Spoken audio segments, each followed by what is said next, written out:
നമസ്കാരം. തെക്കോടക്കിലേക്ക് വീണ്ടും സ്വാഗതം. ഇന്ന് ഡൽഹിയിലെ ഹോളിയാണ്. ഇതുപോലെ എല്ലാ കോളനികളിലും മൈക്കുകൾ വളരെ ഉച്ചസ്ഥായിയിലാണ് പ്രവർത്തിക്കുന്നത്.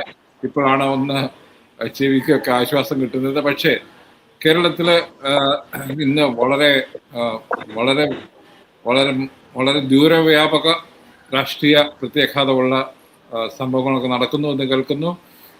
നമസ്കാരം, ഞാൻ വി കെ ചെറിയാൻ, എൻ്റെ സീനിയർ സുഹൃത്ത് Shri Madhavankutty. Sir, C P എമ്മിൽ എന്താണ് നടക്കുന്നത്? സി പി എമ്മിൽ എല്ലാം മൂന്നാം പ്രാവശ്യം സി പി എം ഇടതുപക്ഷ സർക്കാർ വരുമെന്ന് പറയുമ്പോൾ പല നേതാക്കളും ഇട്ടെറിഞ്ഞു പോവുകയാണ്. ഇപ്പോൾ ഇന്നത്തെ ന്യൂസ് നമ്മൾ കാണുന്നത് പി സുധാകരൻ വളരെ ശക്തമായ തിരുവിതാംകൂറിലെ ഒരു ശക്തമായ സി പി എമ്മിൻ്റെ നേതാവാണ്. എനിക്ക് തോന്നുന്നത് അച്യുതാനന്ദൻ കഴിഞ്ഞാൽ അദ്ദേഹമാണ് ഏറ്റവും സീനിയർ മോസ്റ്റ് ആയിട്ടുള്ള ഒരു ലീഡർ. 65 വർഷത്തെ പ്രവർത്തന പാരമ്പര്യമുണ്ട്.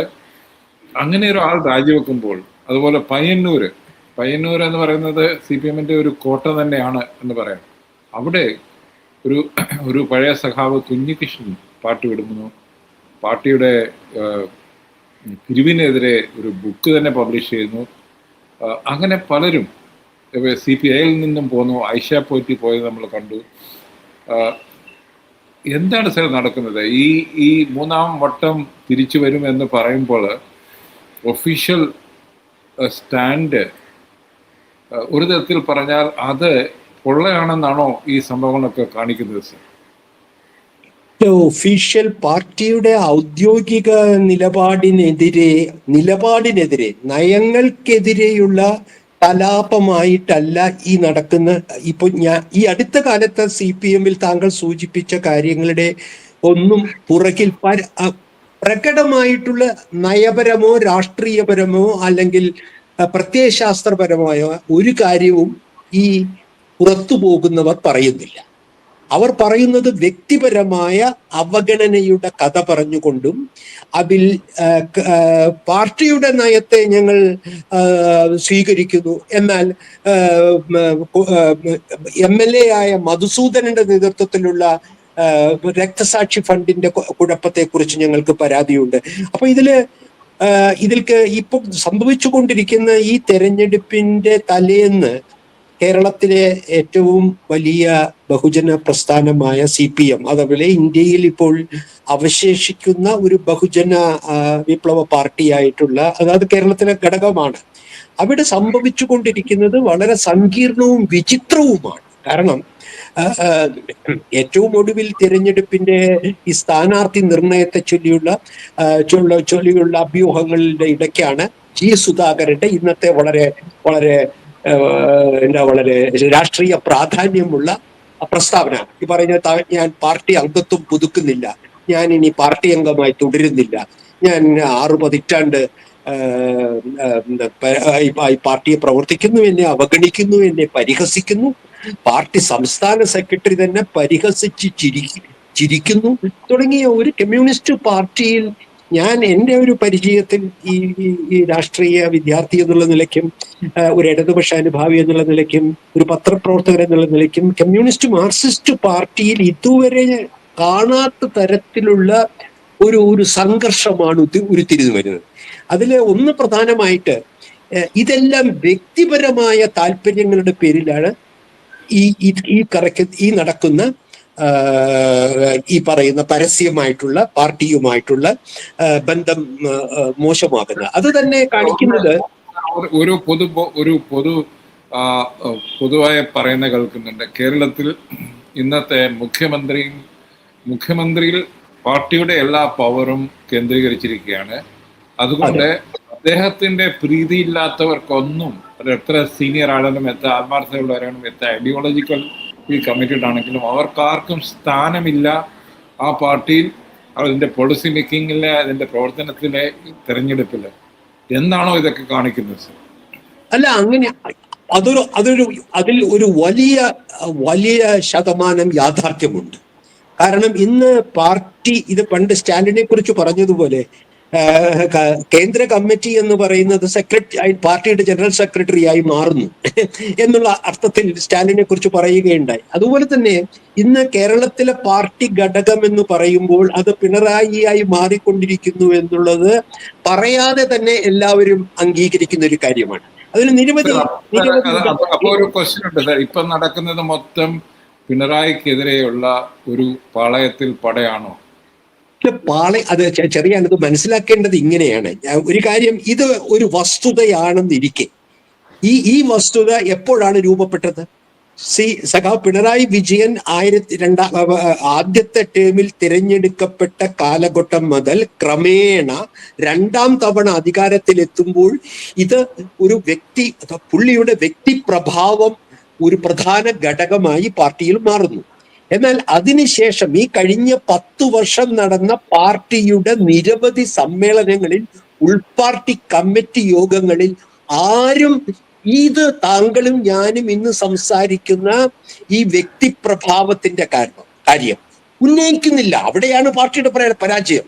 ഇപ്പൊ ഞാനും താങ്കളും ഒരുപക്ഷെ ഇപ്പോൾ കലാപം ചെയ്യുന്നു എന്ന് പറയുന്നവരും ഒക്കെ ഉള്ളിൽ ഇത് പിണറായിയുടെ അപ്രമാദിത്വത്തിന് കാരണം പാർട്ടി തെറ്റായിട്ടുള്ള വഴിക്ക് നീങ്ങുന്നു എന്നാണെങ്കിൽ അത് പുറത്തു പറയാനുള്ള ധൈര്യം ഒരു തലത്തിലും മാർക്സിസ്റ്റ് പാർട്ടിയിലെ ഒരു തലത്തിലും ആരും പ്രകടിപ്പിച്ചിട്ടില്ല. അതാണ് നമ്മളെ ഭയപ്പെടുത്തേണ്ടത്. പിണറായിക്ക് മുൻപ് നമ്മൾ കണ്ടതാണ് സഖാവ് VS അച്യുതാനന്ദന്റെ അപ്രമാദിത്വം. കണ്ണേ കരളെ VSA എന്ന് പറഞ്ഞ് അദ്ദേഹത്തിന്റെ ചുറ്റി വലിയ ഒരു വ്യക്തിപൂജ നമ്മൾ കണ്ടു. അത് കഴിഞ്ഞ് ഇപ്പൊ കഴിഞ്ഞ 5 വർഷമായി അതിനെ തോൽപ്പിക്കുന്ന വിധത്തിൽ പിണറായി വിജയന്റെ വ്യക്തിപൂജ പാർട്ടിയിൽ നടക്കുന്നു. പാർട്ടി കമ്മിറ്റികളിൽ ആരെങ്കിലും ഇത് ചോദിക്കുന്നുണ്ടോ, ഉയർത്തുന്നുണ്ടോ? യഥാർത്ഥ പ്രശ്നങ്ങളിലേക്ക് രാഷ്ട്രീയവും പ്രത്യയശാസ്ത്രപരവും സംഘടനാപരവുമായി പാർട്ടിയുടെ തിരിച്ചടിക്ക് ഇത്തരത്തിലുള്ള വ്യക്തിപൂജയും അപ്രമാദിത്വവും കാരണമാണോ എന്ന് പോലും അന്വേഷിക്കാനായിട്ട് ഈ പാർട്ടിക്ക് കഴിഞ്ഞിട്ടില്ല. അതാണ് പരാജയം. അപ്പോൾ ഒരു കാര്യം വളരെ വ്യക്തമാണ്. ഇന്ന് CPM അധികാരത്തിലിരിക്കുന്നെങ്കിൽ അതിന് കാരണം പിണറായിയാണ്. അപ്പോൾ നാളെ തിരഞ്ഞെടുപ്പിൽ തോൽവിയോ അല്ലെങ്കിൽ മറ്റെന്തെങ്കിലും സംഭവിക്കുകയാണെങ്കിൽ അതിനും കാരണം ശ്രീ പിണറായി വിജയൻ തന്നെയല്ലേ? അല്ല, പിണറായി വിജയൻ ആണോ ഇല്ലയോ എന്ന് ചോദിച്ചാൽ കഴിഞ്ഞ തവണയും കഴിഞ്ഞ പാർലമെന്ററി തെരഞ്ഞെടുപ്പിൽ, കഴിഞ്ഞ പ്രാദേശിക തെരഞ്ഞെടുപ്പിൽ എല്ലാം സഖാവ് പിണറായി വിജയൻ തന്നെയല്ലേ നയിച്ചത് ഇടതുപക്ഷത്തെ തോറ്റ 2 തെരഞ്ഞെടുപ്പുകളിലും. അപ്പൊ വിജയിക്കുമ്പോൾ മാത്രം പിണറായി വിജയന്റെ വിജയവും തോൽക്കുമ്പോൾ അത് പിണറായി വിജയന്റെ അല്ലാത്ത വിജയവും എന്നുള്ളൊരു അതൊരു കാഴ്ചപ്പാടിലെ ഇരട്ടത്താപ്പ് വളരെ പ്രകടമല്ലേ. ഇവിടെ ഞാൻ പറയുന്ന എന്നെ അസ്വസ്ഥമാക്കുന്നത് സഖാവ് VS അച്യുതാനന്ദന്റെ വ്യക്തിപൂജയും അപ്രമാദിത്വത്തെയും വെല്ലുവിളിച്ചുകൊണ്ടാണ് സഖാവ് പിണറായി വിജയനും MA ബേബിയുമായി തോമസ് ഐസക്കും ഇന്ന് പാർട്ടിയിൽ ഉള്ള നേതൃത്വം അധികാരത്തിലേക്ക് വരികയും അവർ പ്രബലമാവുകയും ചെയ്തത്. എന്നാൽ ഇത് പിണറായി വിജയന്റെ കാര്യത്തിൽ സംഭവിക്കുമ്പോൾ ഇവരുടെ ജനാധിപത്യത്തിന്റെ ബോധം എവിടെ പോയി? ഇത് VS അച്യുതാനന്ദൻ പ്രതിപക്ഷ നേതാവായിരിക്കുമ്പോഴും 1 വർഷം മുഖ്യമന്ത്രി ആയിരിക്കുമ്പോഴുമാണ് ഞാൻ ഈ പ്രതിഭാസം, ഈ വ്യക്തിപൂജ പ്രതിഭാസം പാർട്ടിയിൽ വരുന്നത്. ഞാൻ അതിന് ശക്തമായി നിലപാടെടുത്ത് അദ്ദേഹത്തെ വിമർശിച്ച ഒരാളാണ്. പാർട്ടിയാണ് വലുത്, പാർട്ടിയാണ് വലുത്, വ്യക്തിയല്ല വലുത് എന്നുള്ളത് ഒരു അടിസ്ഥാന ഇടതുപക്ഷ നിലപാടാണ്. അത് എന്തുകൊണ്ട് കഴിഞ്ഞ 10 വർഷമായി എന്തുകൊണ്ട് കേരളത്തിലെ പാർട്ടിയിൽ അതിനെതിരായി ഒരു ശബ്ദമുയരുന്നില്ല എന്നുള്ളതാണ് യഥാർത്ഥ പ്രശ്നം. സർ, അവിടെയാണ് സർ ഈ VSന്റെ വ്യക്തിപൂജ എന്ന് പറയുമ്പോൾ അദ്ദേഹം ഒരിക്കലും പാർട്ടിയുടെ മുഴുവൻ അധികാരവും സർക്കാരിന്റെ അധികാരം തന്നിൽ കേന്ദ്രീകരിക്കാൻ ശ്രമിച്ചു എന്ന് നമുക്ക് ആർക്കും തോന്നിയിട്ടില്ല. അല്ലെങ്കിൽ എനിക്ക് ഇവിടെ നിന്ന് ഡൽഹിയിൽ നിന്ന് ആരും ഇങ്ങനെ ഒരു സംഭവം പറഞ്ഞിട്ടില്ല. അതായത് പാർട്ടിയുടെയും സർക്കാരിന്റെ മുഴുവൻ അധികാരം തന്നിലേക്ക് PS കേന്ദ്രീകരിച്ചു എന്ന് നമുക്ക് ആർക്കും അങ്ങനെ ഒരു ആരോപണം പൊതുവെ ഉണ്ടായിട്ടില്ല. പക്ഷെ ഇന്നത് ഉണ്ടാകുന്നു. താങ്കൾ പറയുന്ന അത് തടയലിന്റെ കൂടെ നിന്ന ഈ ബേബി, തോമസ് ഐസക്, സുധാകരൻ ഒക്കെ ഇപ്പോൾ നോക്കൂ, അവരൊക്കെ നിശബ്ദരാണ്. പക്ഷെ സുധാകരൻ ഇന്ന് രാജിവെച്ച് പോകുന്നു. അതപ്പോൾ എന്താണ് അതെ താങ്കൾ പറഞ്ഞത് ശരിയാണ്. അതെ, മനസ്സിലായി. എനിക്ക് താങ്കൾ പറയാൻ ഉദ്ദേശിക്കുന്ന സുധാകരന്റെ ചരിത്രം ഒന്ന് ആലോചിച്ചു നോക്കാം. ഇപ്പോൾ പിണങ്ങി പിരിയുന്ന ജി സുധാകരൻ ആലപ്പുഴ ജില്ലയിൽ എപ്പോഴും വിഭാഗീയതയുടെ നേതൃത്വം കൊടുത്ത വ്യക്തിയായിരുന്നു. അദ്ദേഹം മാറി മാറി അദ്ദേഹത്തിന്റെ രാഷ്ട്രീയ നിലപാടുകൾ മാറിക്കൊണ്ടിരിക്കുന്നതായിരുന്നു. അദ്ദേഹം ഏറ്റവും വലിയ VS ഭക്തനായിരുന്നു. മറുകണ്ഠം ചാടി വീണ്ടും പിണറായി ഭക്തനായി. ഇത് കഴിഞ്ഞ് ഇപ്പോൾ പിണറായി ഭക്തനായതിനു ശേഷം അദ്ദേഹം ഇപ്പോൾ പിണറായിക്കും അല്ല ഈ പറയുന്ന പോലെ പാർട്ടിക്കും എതിരായി മാറുന്നു. അപ്പൊ ഇതിന്റെ ചരിത്രം ഞാൻ പറയുന്നത് സുധാകരനായാലും ഐഷ പോറ്റി ആയാലും കുഞ്ഞികൃഷ്ണൻ ആയാലും എന്തുകൊണ്ട് എന്താണ് CPM-ന്റെ ഇന്നത്തെ യഥാർത്ഥ പ്രശ്നം, അതിന്റെ നാരായ വേരെ എന്താണെന്ന് പറയാനോ അന്വേഷിക്കാനോ അവർ കഴിയുന്നില്ല. ഒന്ന്, CPM-ന്റെ സാമ്പത്തിക നയം, CPM മുന്നോട്ട് വയ്ക്കുന്ന കേരള വികസന നയത്തെ ഇവരെല്ലാം കണ്ണടച്ച് സ്വീകരിക്കുകയാണ്. ഒരുപക്ഷെ മോഡിയുടെയും മറ്റേ നമ്മളുടെ തെലുഗുദേശത്തിന്റെയും അതേ രാഷ്ട്രീയം, അതേ വികസന രാഷ്ട്രീയം കഴിഞ്ഞ 2016 മുതൽ ഓരോ പാർട്ടി സമ്മേളനത്തിലും കൈയടിച്ച് പാസ്സാക്കുകയാണ്. ഐസക്കും ബേബിയും സുധാകരനും താങ്കൾ ഈ പറയുന്ന എല്ലാവർക്കും അവർക്ക് യാതൊരു പ്രശ്നവുമില്ല. വൻ പദ്ധതികൾ, അത്തരത്തിലുള്ള ഈ കണ്ണിഞ്ചിപ്പിക്കുന്ന കേരയിൽ പോലുള്ള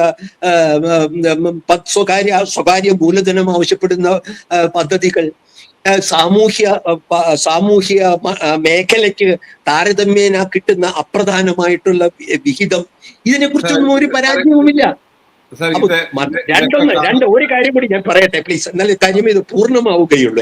ഞാൻ പറയാൻ ഉദ്ദേശിക്കുന്ന കാര്യം പൂർണ്ണമാണെങ്കിൽ 2 കാര്യങ്ങളിൽ കഴിഞ്ഞ 10 വർഷമായി CPM-ന്റെ രാഷ്ട്രീയത്തിൽ മാറ്റം ഉണ്ടായിട്ടുണ്ട്. ഒന്ന്, അതിന്റെ വികസന നയം മുതലാളിത്ത വികസന നയത്തിന് തുല്യമായിരിക്കുന്നു. 2, അത് മൃദു ഹിന്ദുത്വ രാഷ്ട്രീയത്തിലേക്ക് മാറിയിരിക്കുന്നു.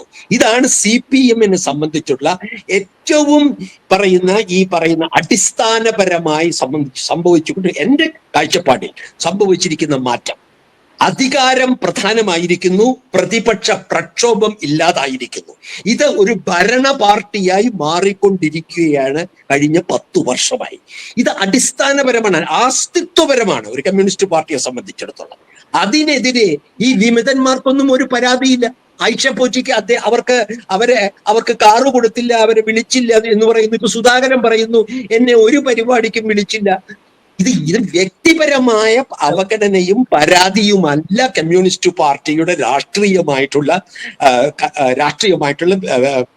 ശക്തി. അതിന് സ്വയം വിമർശനം എന്നുള്ളത് രാഷ്ട്രീയമാണ്.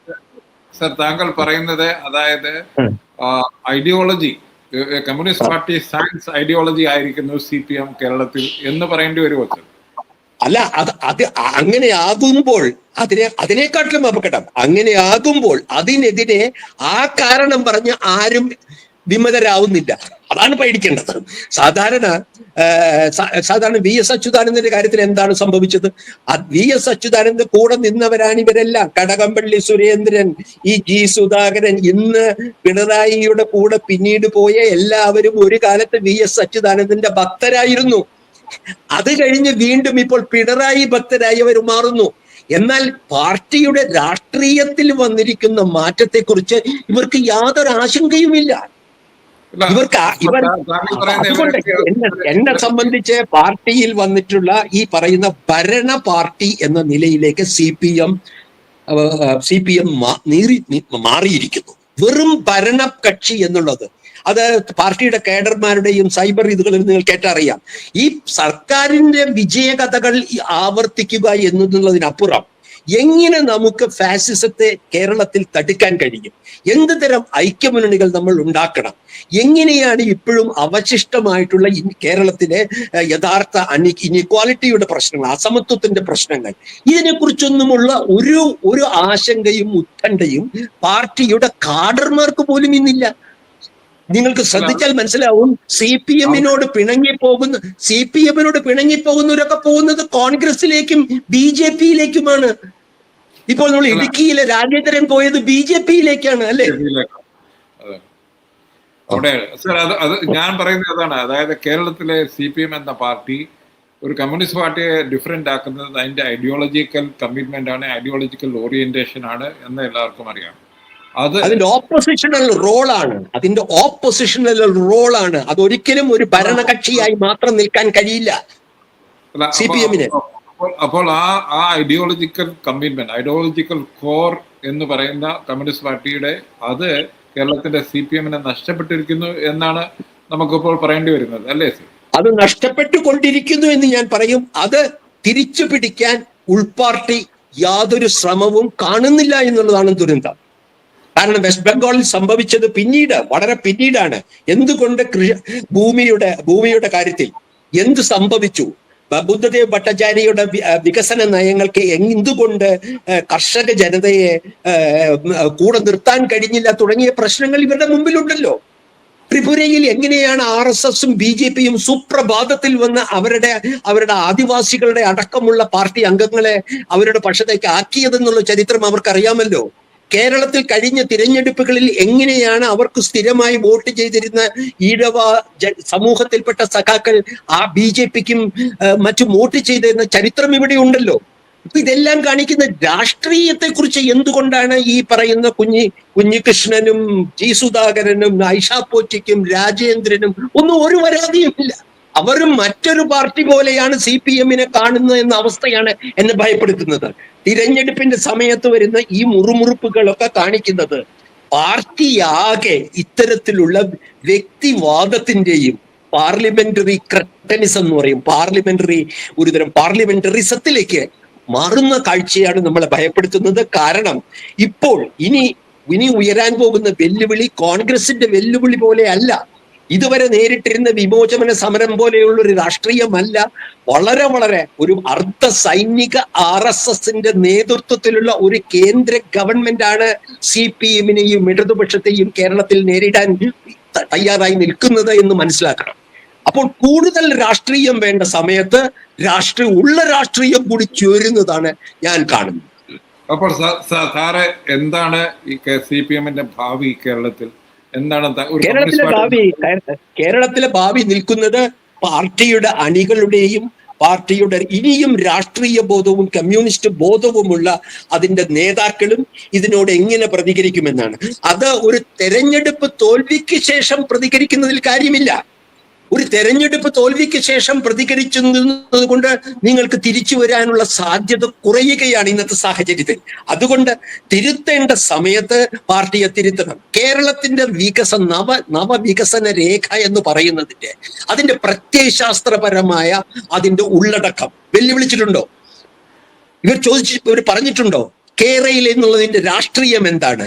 അത് എങ്ങനെയാണ് മോഡിയുടെ ബുള്ളറ്റ് ട്രെയിനിൽ നിന്നും വ്യത്യാസമാകുന്നത്?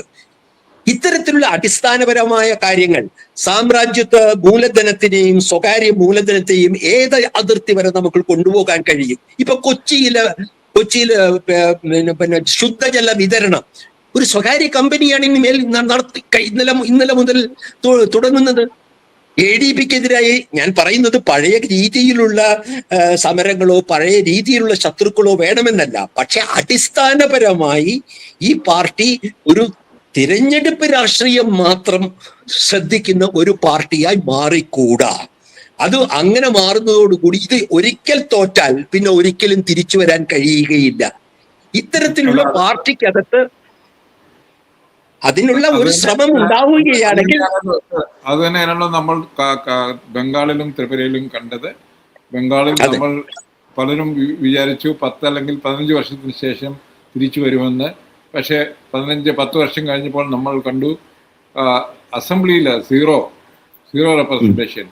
മാത്രവുമല്ല ഇന്ത്യൻ പാർലമെന്റിലെ ഈ മാർച്ച് മാസം കഴിഞ്ഞാൽ ബംഗാളിൽ നിന്ന് ഒരു CPM MP-യും ഉണ്ടായില്ല. അതാണ് ലോക്സഭയിലും രാജ്യസഭയിലും.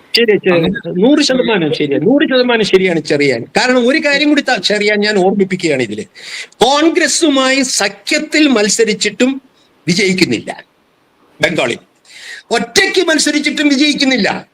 അപ്പോൾ ഇത് പ്രശ്നം കോൺഗ്രസുമായി ഐക്യം വേണോ വേണ്ടയോ എന്നുള്ള രീതിയിൽ അവതരിപ്പിക്കുന്നവർ ഒരു തെറ്റായിട്ടുള്ള കാര്യം അവിടെ സംസാരിക്കുന്നത്. CPM-ന് തിരിച്ചു വരാൻ കോൺഗ്രസുമായി ബന്ധം വെച്ചതുകൊണ്ടും സാധിക്കുന്നില്ല. ഇനി ബന്ധം വെക്കാതെ സ്വതന്ത്രമായി ഇടതുപക്ഷത്തിന്റെ പേരിൽ നിൽക്കുമ്പോഴും സാധിക്കുന്നില്ല. ഏറ്റവും ഒടുവിൽ കോൺഗ്രസുമായി ബന്ധം വേണ്ട ഈ വരുന്ന വെസ്റ്റ് ബംഗാൾ തെരഞ്ഞെടുപ്പിൽ എന്നാണ് പാർട്ടി തീരുമാനിച്ചിരിക്കുന്നത്.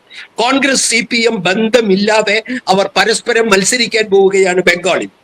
ഇനി അത് കഴിഞ്ഞിട്ടോ ഇടതുപക്ഷത്തെ വികസിപ്പിക്കുന്നതിന് വേണ്ടി ദിവാങ്കർ ഭട്ടാചാര്യയുടെ CPML ലിബറേഷനുമായി ധാരണയായെന്ന് പാർട്ടി നേതൃത്വം പറഞ്ഞു. ഇപ്പോൾ ഇന്നും ഇന്നലെയുമായി ഞാൻ കേൾക്കുന്ന വാർത്ത അതിലും ബുദ്ധിമുട്ടുകൾ, അതിലും ഐക്യം സാധ്യമല്ലാതെ വരുന്നു. അപ്പോൾ പാർട്ടി നിരന്തരം കേരളത്തിലേക്ക് തിരിച്ചു വന്നാല് നമ്മള് സമയം അതിക്രമിക്കുന്നുണ്ട്.